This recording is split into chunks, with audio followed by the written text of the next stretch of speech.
มาพอกันอีกแล้วเนาะจุดเก้าจุดเดิมชื่อน้องทรายคนนี้ได้บ่เนาะชื่อหยังก็ซื้อซุป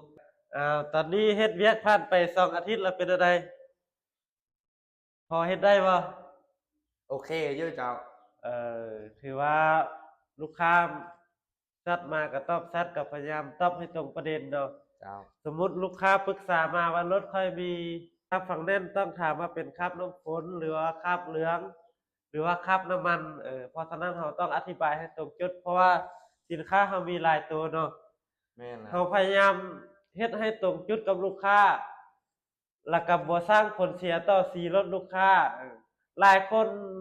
สั่งซื้อสินค้ามาสั่งซื้อตัวเบาตัวสูทบ่หนักก็ไปไว้สำหรับคราบเหลืองหรือว่าสีรถข้างนอกถ้ารถท่านใดอยากเอาไปล้างช่องล่างล้างห้องจักรที่ว่าติดหนักๆเพิ่นก็เอาโลแคร์ซุปเปอร์คลีนไป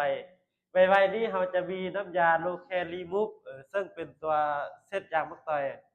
เพราะฉะนั้นเราต้องอธิบายให้ตรงจุดลูกค้าเอาไปใช้มันจังได้ผลมันจังบ่เสียเงินลูกค้าเออแล้ววันนี้ผ่านไปเฮ็ด2 อาทิตย์ก็มีจุดทึกจุดผิดเนาะเจ้าจุดผิดนี่คือมีหยังแน่บ่ใช้ COD ลืก็มได้ GOD เออฝากเครื่องไปให้ลูกค้าโดยที่อาจจะบ่ได้เงินเนาะก็ได้นำเอาแท้เอาว่าเพื่อให้ลูกค้าโอนเงินมาทีหลังเนาะหลังจากลูกค้าไปเอาเครื่องแล้วไปลองเบิ่งแล้วเห็นผลแล้วลูกค้าก็โอนเงินมาทีหลังตัวนี้ว่าถือว่าเป็นจุดผิดพลาดเนาะเจ้าเจ้าถ้าว่าเรามีลายบินน่ะลายบินแล้วเราบ่ใช้ COD นี่เรานำบ่ได้นี่ลูกค้าก็จะรับเครื่องแล้วก็ไปเลยเราจะบ่ได้หยังเลยอันที่สองก็คือว่าใส่เบอร์ลูกค้าบ่ถูกเนาะโดย เบอร์ผู้ฝากกับผู้รับใส่เบอร์เดียวกันแม่นบ่ลูกค้าไปรับเครื่องลูกค้าไปรับเครื่องแล้วบ่ได้ขนส่งเขาบ่ให้ย้อนว่าบ่มีเบอร์ลูกค้าอยู่ในตัวนั้นแม่นอยู่ว่าเราส่งบิลไปให้แต่ว่าลูกค้าก็ผิดพลาดว่าบ่โทรมานำเราเนาะเพิ่นคิดว่าบ่แม่นเครื่องเพิ่นแล้วเพิ่นก็เมื่อแล้วเราได้โทรนำได้ประสานยุ่งยากอีกเพิ่นจะไปเอาอีกเทื่อนึงเขาจึงค่อยให้เนาะอันนั้นคือจุดที่ว่าผิดพลาดจุดที่3ก็คือว่าตอบลูกค้าบ่ทันตรงประเด็นลูกค้าถามเดี๋ยวนึงตอบเดี๋ยวนึงอยู่มันยังบ่ทันเรียนไหล